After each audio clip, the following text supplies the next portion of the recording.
Добро вечер. Еве ги темите за ова издание на емисијата 360 степени.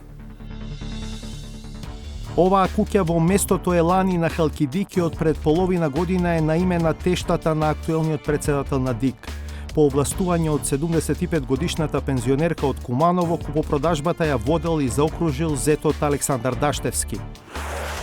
Фотографијата на семејството Даштевски од Елани денеска исчезна од Facebook профилот на председателот на ДИК. Дополнително, официјалната вредност на куќата од 111 квадрати е 110.000 евра, но слични куќи во Елани се нудат за најмалку двојно повисока цена. Набавката од ДИК на чело со Даштевски на системот за биометриска идентификација е под лупа на антикорупцијска. Ние ги проверуваме подозредувачите. Откриваме и дека двајца членови на ДИК и тројца од IT телото се оградиле од техничкиот прием кој бил предуслов за да му се платат 11,2 милиони евра на Дермалог. Би дале ли мито за да завршите работа во државна институција? Да се избориме против корупцијата како што тоа го бара Европа. Кориен регалме документот, кога не вој там мито. Па ако има потреба би дал, да. Куќа во местото Елани на првиот крак на Халкидики во Грција од пред половина година се води на име на мајката на сопругата на актуелниот председател на Државната изборна комисија Александар Даштевски. 75 годишната пензионерка од Куманово го полномоштила зетот Даштевски, а не например некој од своите деца, да ја води и заокружи купопродажбата на имотот од 111 метри квадратни. Дополнително, официјалната вредност на куќата наведена во нотарските акти од 110.000 евра е најмалку 2 пати помала од пазарната цена на слични недвижнини во Елани. Даштевски беше избран за председател на ДИК во 2021 година од собранието на предлог на ВМРО ДПМН. Славица Филиповска Иванова и Владимир Мирчевски беа во потрага по документите и куќата на Халкидики. Ова е семејството на председателот на Државната изборна комисија, Александар Даштевски, фотографирано минатото лето. Сликата е објавена на неговиот Facebook профил, но иако не пишува каде е направена, со пребарување на интернет може да се утврди дека станува збор за Елани, на првиот крак на Халкидики во Грција. А токму во тоа место има куќа која се води на име на мајката на сопругата на Даштевски. 75 годишната Кумановка Славица Г, инаку пензионерка, лани во септември во Солун потпишала договор за купување на недвижниот имот, чие ефектуирање било условено со плаќање на договорената сума и веднаш го ополномоштила зетот Даштевски да продолжи да го води процесот во нејзино име. Откриваат документите до кои дојде 360 степени. А до нив стигнавме, откако по претходно добиени сознанија побаравме помош од грчки адвокат.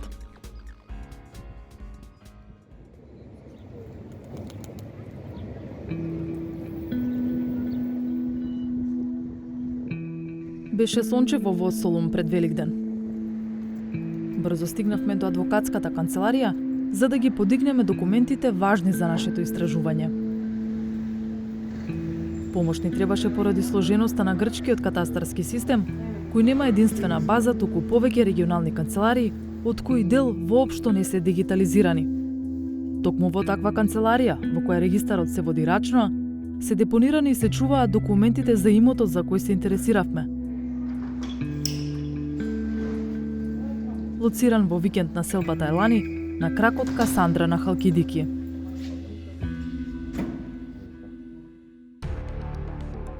Според првиот документ од грчкиот катастар, тештата на Даштевски, Славица Г, родена 1948 година со адреса на живење во Куманово. На 23 септември минатата година, пред нотар во Солун склучила договор со двајца грци за купување на куќа од 111 метри квадратни во Елани. Реализацијата на актот била условена со плаќање на 110.000 евра како вредност на недвижноста. Веднаш по склучувањето на договорот, истиот ден пред истиот нотар, Славица Г го ополномоштила зетот Александар Даштевски да ја продолжи да ја финализира купопродажбата на имотот. Последователноста на двата акти се гледа од броевите под кои се заведени кај нотарот. Договорот носи ознака 13336, а полномошното 13337. Вториот документ од грчкиот катастар е нотарски акт склучен 10 дена подоцна, на 3 октомври, и тоа лично од Даштевски. Со него тој потврдува дека договорената сума од 110.000 евра е платена и дека се отстранети сите можни пречки за префрлање на собственоста. Со обезбедените документи в раце, заминавме од канцеларијата на адвокатот. Следниот чекор беше логичен. Од Солун тргнуваме кон првиот крак на Халкидики со цел конкретно да провериме каде се наоѓа имотот. Во Елани нема организиран систем на улици и броеви, но ќе видиме што точно ќе затекнеме на терен. Од центарот на Солун до Елани се патува околу час и половина. На првиот крак на кружниот тек пред Калитеа се врти десно на запад кон Сивири, но исклучувањето за Елани е пред Сивири. Местото е релативно изолирано, надвор од фреквентните сообраќајници на кракот и е нетипично споредено со омилените локации на туристите од Македонија. Елани е составено главно од типски куќи, но како и што предпоставивме, тешко одеше лоцирање на конкретниот објект на терен. Проблем со ориентацијата имаше и персоналот што ги одржува имотите. Адресата што ја баравме беше непознаница и за мајсторите што ги дотеруваат куќите и улиците.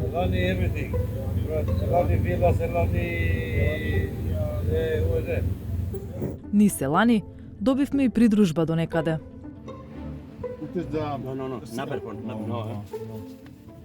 Повозевме низ шума, по асфалтно и по земјен пат, за конечно да наидеме на собственици на куќи, кои се понудија лично да не однесат до бараната локација. По кратко време, и првиот сосед се понуди за помош, а за попрецизна информација не поврза со друга соседка. Прашувавме за куќа на Александар од Скопје. From the road, yes, on the corner, on the left side, from the road. Okay, that's the one. Thank you very much. Веќе стана јасно дека сме на вистинското место. Ова е куќата во Елани што се води на име на тештата на Даштевски, а соседите ја знаат како куќа на Александар од Скопје. Станува збор за објект на 3 нивоа во типична грчка архитектура. Напред има дворно место, а во моментот додека снимавме тука, во куќата немаше никој. Всушност ова е една во блок од 6 типски куќи. На паркингот го има знакот од адресата наведена во документите. Ако за 111 квадрати се платени 110.000 евра, математиката покажува дека квадрат чини околу 990 евра. Но на пазарот на недвижности, слични куќи во Елани се нудат по повисоки цени. Например, оваа куќа од 116 квадрати се продава за 223.000 евра, а оваа од 110 метри квадратни за 200.000 евра, или речиси двојно повеќе од сумата наведена како вредност на имотот, што е предмет на наш интерес. Дополнително, и банот од Македонија, од кој, како што е наведено во документите, требало да се изврши плаќањето, е невалиден. Ова е лесно проверливо на интернет. Например, за разлика од сметката запишана во нотарските акти, за која се добива резултат дека не постои, нашите проверки на ИБАН сметки на 360 степени покажаа дека онлайн алатките даваат кредибилни информации. Ова може да значи дека македонскиот ИБАН од грчките документи или е погрешно напишан, или никогаш не постоел, или дека во меѓувреме сметката е затворена. За мноштвото прашања што ги наметнува случајот со типската куќа во Елани, 360 степени побара став лично од првиот човек на Дик. Го прашавме Даштевски зошто тештата го ополномоштила токму него, а не некој од нејзините деца за да ја заокружи купопродажбата на недвижниот имот во Елани.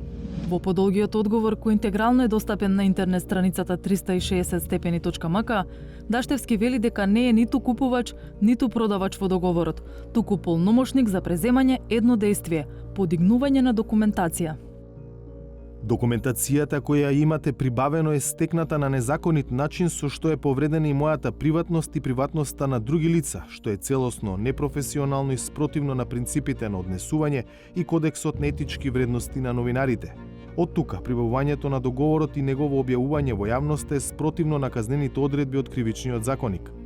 При тоа, Даштевски ги цитира членовите 147, 148 и 149 кои се однесуваат на повреда на тајност на писма или други пратки, неовластено објавување на лични записи и злоупотреба на лични податоци. Но наспроти наводите на Даштевски дека документацијата е прибавена на незаконит начин, Веќе објавивме дека до актите стигнавме целосно легално со помош на адвокатот Солун. Неговиот увид и преземањето на фотокопии од документите е во согласност со грчките закони.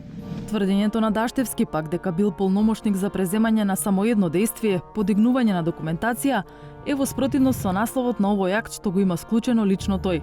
Називот на овој документ е акт за исплата на договорен износ и укинување на клаузула на поништување на договор. Даштевски го прашавме и кога и како е извршено плаќањето и зошто наведената ИБАН сметка е невалидна. Во однос на овие прашања, како полномошник имам обврска да ги чувам како деловна тајна. Инаку одговорите од Даштевски ги добивме денеска околу 16 часот и 30 минути, иако прашањата беа пратени пред 5 дена.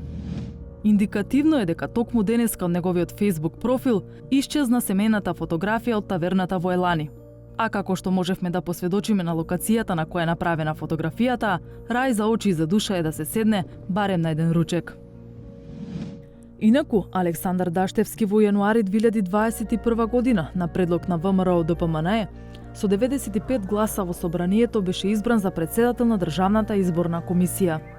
Есента истата година, во октомври се одржаа локални избори со новитет во гласачката историја на Македонија – систем за биометриска идентификација на гласачите. Набавката на фингерпринт апаратите дојде по претходен политички договор на ВМРО-ДПМНЕ и СДСМ, откако опозицијата се закани дека ќе ги бойкотира изборите, доколку гласањето не се спроведе со биометриска идентификација на гласачите. Системот, која чинеше државата 11,2 милиони евра, ДИК го набави од германската фирма Дермалог, а на договорот стои потписот на Александар Даштевски.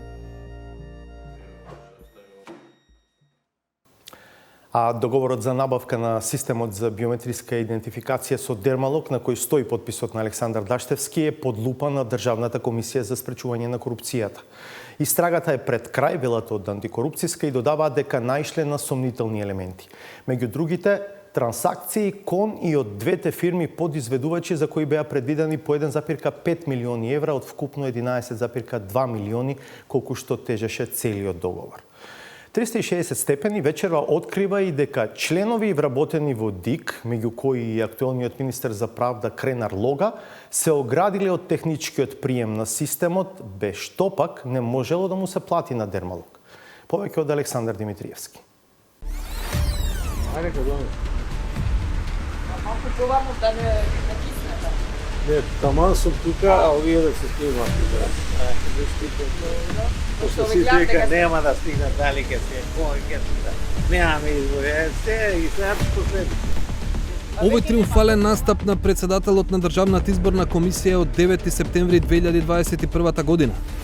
Денот кога пристигнаа последните уреди за биометриска идентификација. Само 8 дена подоцна од настанот, во земјава требаше да се одржат локални избори. Први со употреба на отпечаток од прст.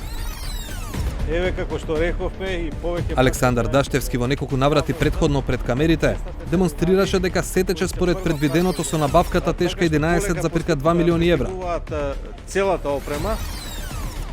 Дали во позадина, приказната била поинаква.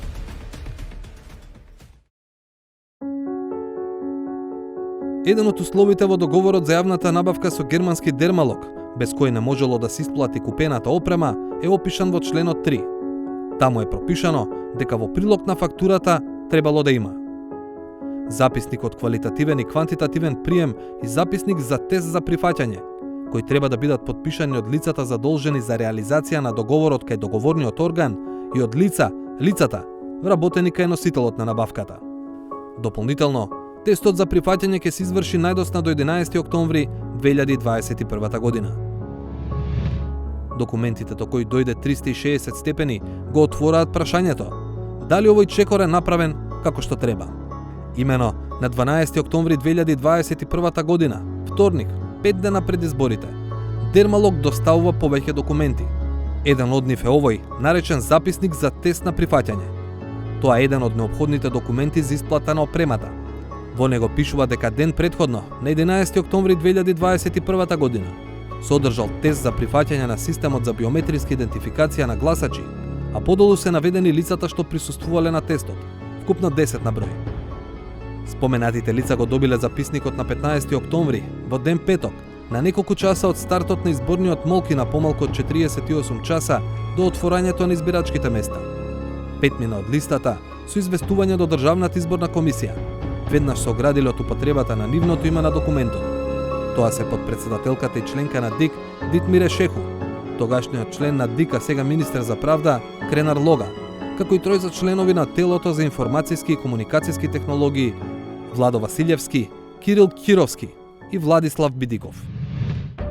Сегашниот министер за правда, тогаш како член на ДИК од редовите на Алијанса за албанците, напишал дека состанокот одржан на 11 октомври не е настанот опишан во записниците. Истите содржат целосно неточни наводи, од причина што состанокот наведен од компанијата како момент на тест за прифаќање воопшто не беше таков. Состанокот беше едноставна презентација на испораката на уредите по датум и приказ на работењето на уредот. Уверувам дека ние како ДИК не овластивме и не назначивме ниту едно лице од компанијата Дермалог да води записник и поради тоа ниту едно лице не водеше записник од средбата што беше одржана. За состанокот ДИК побара само да има аудио снимка и тоа од 2 мобилни уреди и диктафон. Аудио снимката може лесно да се провери и да се утврди се што е изнесено погоре од моја страна. На крајот на своето известување Лога дополнува дека доколку записниците на кои неговото име бидат искористени за исполнување на условот во членот 3 од договорот, ќе го смета за злоупотреба и како предмет за поднесување на кривична пријава. Подпредседателката и членка на ДИК од ДУИ, Дитмире Шеху, испратила пократко известување, но и таа јасно вели дека била викната на сосема друг вид на состанок. Потенцирам дека презентацијата беше од информативен карактер. Не знам што е побарано во спецификацијата за оваа јавна набавка, за да можам да оценам дали носителот на набавката во целост ги испорачал барањата од предметната набавка. Воедно, не поседувам потребни професионални знаења, за да можам да потврдам дека носителот на набавката го испорачал и ставил во функција системот. А ако има сомнеж во евентуални политички мотиви за ваквите известувања на Лога и Шеху, тука се дописите на експертите од ИКТ секторот. Владо Василевски од IT секторот на ДИК, меѓу другото напишал: Тврдам дека состанок за тест за прифаќање на системот за биометриска идентификација не е направен. Барем јас не сум присуствувал на таков состанок, а според записниците стои дека сум присуствувал.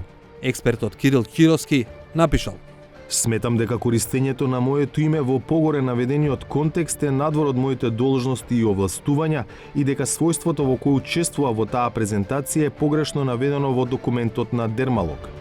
Експертот Владислав Бидиков пак потсетил дека истовремено, согласно информациите кои ги поседувам, сметам дека не е постапено согласно препораката на координативното тело за ИКТ и безбедносни прашања и не е извршен квалитативен технички прием кој би требало да представува основа за тест за прифаќање. 360 степени побара коментар од Кренар Лога и Дитмире Шеху како политички представници. И двајцата ја потврдија автентичноста на дописите и рекоа дека стојат за тоа што го напишале, но одлучија да не одговорат на прашањата што им ги поставивме. Спорните записници направени неколку дена пред изборите не се единствениот елемент што фрла сомнеш на постапката за набавка на системи за биометриска идентификација на гласачи. Кога пропадна првиот тендер за набавка на опремата, двајца членови на таа комисија си поднесоа оставки, неофицијално поради притисоци. Они можеле да напишат било што во оставките, колку што ја знам едната оставка е од здравствени причини, не е од притисоци. Да, втората оставка се спомнуваат и такви работи. Јас можам да ви кажам најодговорно дека од наша страна, барем од моја страна, притисок никаков немало.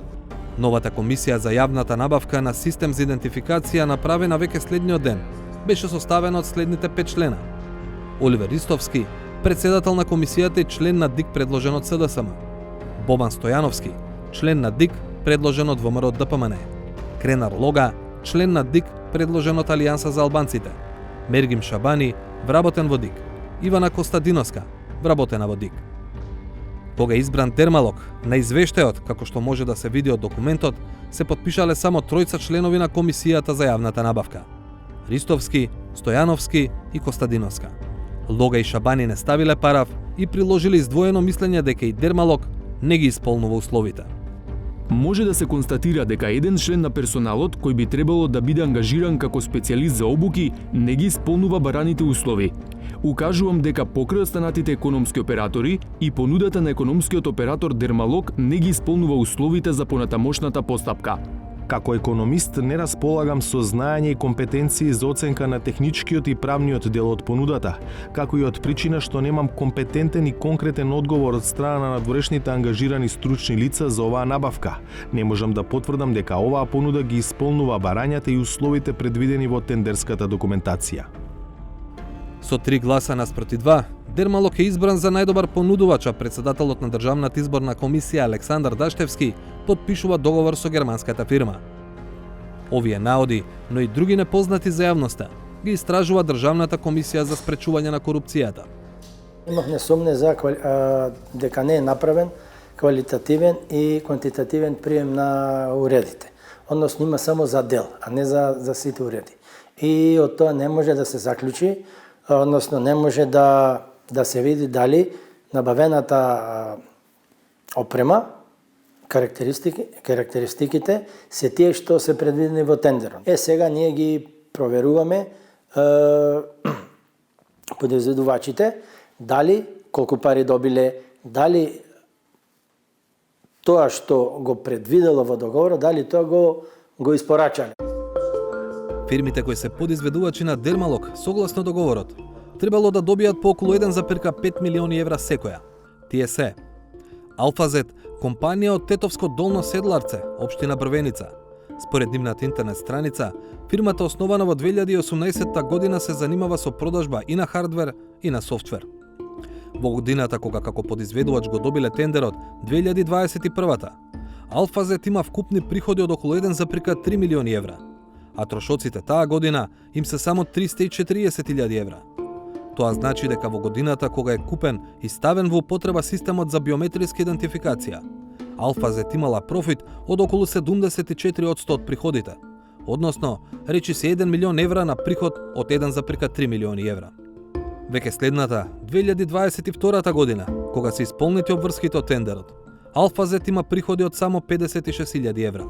Алфазет во последните години работеле и со други државни институции, Министерството за земјоделство, Општината Центар, Државниот пазарен инспекторат. Станува збор за помали договори. Фирмата има двајца сопственици, белгискиот државјанин Марк Алфон Страск и македонскиот одбојкар Јовица Симовски. Симболико е вториот подизведувач. Немаат активна интернет страница. Пред да бидат дел од тендерот за биометриска идентификација, каде за нивните услуги биле предвидени 1,5 милиони евра, вообичаено имале годишен приход меѓу 220 и 450.000 евра. Годината кога го добиваат тендерот, 2021-та, приходите им растат за 10 пати, споредано со претходната 2020 година. Во 2022 година пак, приходите им паднале за повеќе од 3 пати, на 680.000 евра. Слично и со профитот. Во годината кога го добиле тендерот со Дермалог, Симболико направиле добивка од 380.000 евра. Годините пред и потоа се неспоредливо послаби. Симболико работат за МВР од 2014 година до денес. Газда сега е известна Елена Салонтај, но фирмата била основана од Стефан Пулековски во 2007 година. Во изминатите 2 децении, тој често беше споменуван како бизнисмен со добри релации со ВМРО од ДПМН. Што точно се проверува во трансакциите на подизведувачите, Трпеновски не открива. Само додава дека предметот е при крај, без да преодицира која ќе биде конечната одлука на ДКСК. Лично предлогот го имам јас, ама сакам на комисијава да им го кажам, па како ние ќе одлучиме, потоа ќе видиме. Иако не сака да го соопшти својот став за предметот, Трпеновски во интервјуто кажа дека мисли оти во проверките треба да се вклучат обвинителството и финансиската полиција. 360 степени праша дали обвинителството, независно од антикорупцијска, се занимава со набавката на системот за биометриска идентификација. Одговор не добивме. На прашањата доставени до Александар Даштевски минатата недела, одговорот стигна само неколку часа пред објавувањето на оваа сторија. На прашањето зошто решил да го потпише договорот со Дермалог, иако двајца членови на комисијата не го потпишале, тој одговори: Извештајот на петчлената комисија е потпишан од тројца членови на комисијата, што значи дека предлогот за избор на најповолен понудувач е донесен со мнозинство од членовите на комисијата. И јас како одговорно лице на ДИК сум должен при изборот на најповолна понуда да го прифатам извештајот на комисијата. На нашето второ прашање, како реагирал по писмените известувања од Лога, Шеху и останатите, кои тврдат дека нивните имиња се погрешно употребени на записниците? Не добивме директен одговор. Но во дел од дописот до 360 степени, Александар Даштевски вели: До Државната комисија немаше поплаки ниту критики од гласачите за работењето и функционирањето на уредите за биометриска идентификација. Како што јавноста знае, изборите во тој дел поминаа без никакви пречки и тоа е она што е од заеднички интерес. За волја на вистината, не само 360 степени, туку сите медиуми во државата пренесоа дека имаше проблеми на терен. Уредите не ги препознава отпечатоците на многу граѓани, па мораа да се идентификуваат по-старо. Од прилика 10 гласачи, 7 поминуваат, 3 не поминуваат. Не можевме да го испечатиме оној почетен извештај. 90% скоро од старите лица не ги од отпечатоците на прсти кои ги добивме од МВР се со лош квалитет. Тогаш Даштевски тврдеше дека е лош квалитетот на отпечатоците од прсти кои ги презеле од МВР, односно дека дури 1/4 не била употреблива. На нашето прашање, дали тоа значи дека за полицијата се неупотребливи 1/4 од отпечатоците и кога идентификуваат сторители на кривични дела, од МВР ни одговорија: сите отпечатоци исполнуваат минимум стандарди. Во ова издание ја продолжуваме серијата Микрофонот е ваш, во која граѓани, корисници на услуги во јавни институции ги прашуваме за односот на службениците, за тоа дали им требаат врски, дали ако однесат подарок тоа е корупција, дали се подготвени да подмитат за да завршат работа. Микрофонот е ваш, овој пат е снимен пред канцеларијата на Фондот за здравствено осигурување во Скопје, колоквијално позната како социјално.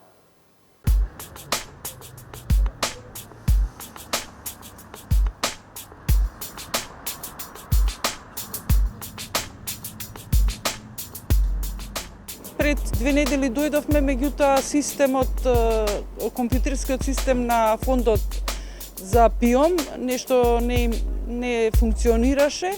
Se e kriva punën shpejt edhe për çdo njeri ka mundësi që të krijmë punë. Uopšte не сум задоволна, затоа што не ти кажат што документи треба одеднаш и за еден печат за социјално чекаме 2 недели. А ние сме реално задоволни, бидејќи услугата беше на ниво. Многу тешко се ги завршуваат работите, затоа што не е до администрацијата, него до процедурите во државата. Не сум задоволен уопште. 6 пати ме враќа за еден документ. Втора недела како доаѓаме, 20 завршив работа. По 2 на шалтер има, никој ништо не работи.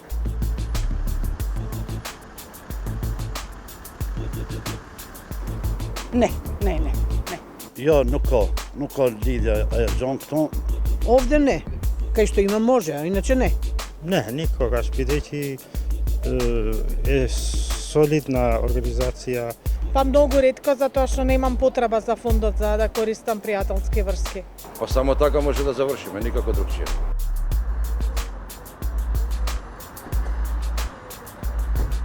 Не. Jo. Не.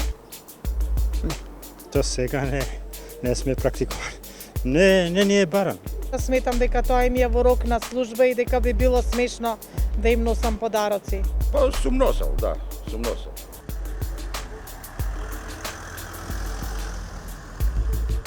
Зависи од подарокот. За едно кафе мислам не е мито. Најнормално корупција е. Бидејќи сите има разни тука социјални загрозени лица што немат. Да, има добро. Секој граѓанин би требало да ги има истите права и тој што нема пријатели и тој што има пријатели. Jo, nuk ka. Asë gjona s'ka kur gjon. Para kajt në rregull. Па не знам сега што се подразбира, има многу видови на корупција со многу високи суми, меѓутоа некојаш па и кафе да однесат не значи дека тоа е корупција, тоа е чисто символично. Сокче нешто кафе вамо тамо, тоа не е корупција, тоа нема врска.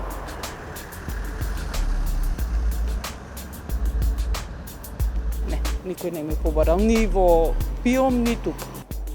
As kujt nuk I dipin, pa as kujt nuk I kanë bo problem diçka që Пора се ġuна лив зорот, пор ме ткри пун. Не. Не, во другите установи да, а тука не. Би побарале во многу случаи како за вработување во некои сектори, така за други работи. Не, никогаш не. Тоа не.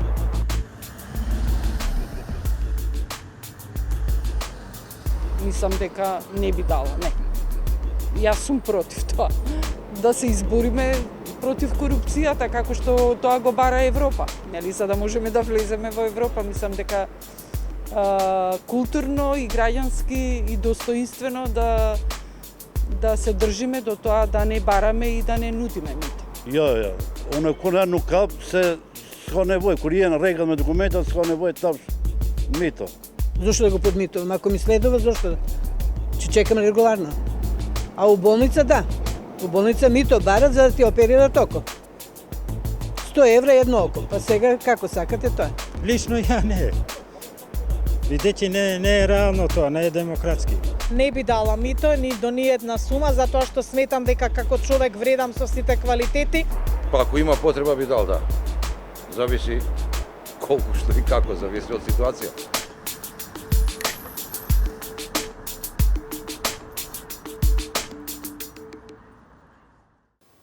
По веќе вообичаениот ред, ќе одиме на пауза за реклами, па ќе одгледаме новата саботажа.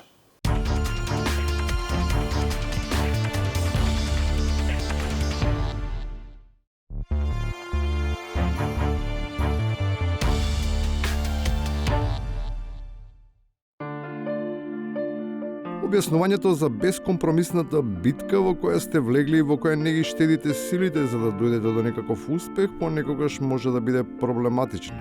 Особено ако користите сленг за збор кој е непријатно да се преведе, па толкувачите мора да ја употребат својата виртуозност за барем домашната публика да не го чуе тоа што сите веќе го слушнале. И предизвиците ги решаваме со рацио и со храброст за носење одлуки. And challenges you solve with ratio and with balls. Рациото меѓу власта и опозицијата е толкаво што тешко е дека и два чифта од тие истите би помогнале да се спречи неминовното. Дури и високи функционери, изразувајќи недоверба, ја признаваат неспособноста на институциите па за расчистување на аферите, како во добрите стари времиња. Чекаат да падне владата. Сегашната опозиција има повеќе од доволно време по промена на власта, кога и да се случи тоа, се надевам понатаму, да ги испита ваквите состојби и да утврди дали има основи за криминал, основи на сомнение, па на суд да докаже дека има криминал. А од другата страна, неподготвеност да се соочат со очекувањата. По нив не треба баш многу да се полага надеж, бидејќи по сопствено признание не може да ги реализираат историските аспирации. Јас, Европска унија, не сум тој кој што јас самиот ќе ја донесам, нити ВМРО да помане, може како партија и како поединец. Од таква ситуација единствениот излез се гледа во некоја трета опција која својата сила ја крепи врз антиестаблишментска политичка ориентација, која го радикализира дискурсот и ги собира незадоволните од сите профили. Да национализирате банки во 21 век, да поништувате Рамковен, да го апсите Али Ахмети, тоа може да доведе само до војни, да ништо друго. Јас не сум будала да гинам заради фантазмагориите на некои, така да кажам, незрели персони кои што се поврзани со таа така наречена партија. Ако тоа е така, тогаш може пак треба да се посети внимание на оние кои би требало да се зрели, ама со своето однесување меѓусебните препреки, наликуваат на дечиња кои на крајот на школската година ќе си имаат проблем со поведението. Сите биле внатре, они биле на пауза, не слушнале кога звони звончето. Така да такви изговори од трето оделение не поминуваат. Еве, ако му е толку мерак, нека не се нешто како повторуваш во трето оделение. И на крајот, за рефлексијата од сето ова. Македонија е една политичка сцена на која што опозицијата не мора ништо да прави со власта и онака сама ќе падне, овако како што е. Внатре, во ВМРО, која веќе го спомнуваме, ВМРО самото не го сака Мицковски. ВМРО внатре секој го мрзи. Топката веќе одамна се тркала по улица. Не е проблем некој да земе, туку дали уме да игра со неа.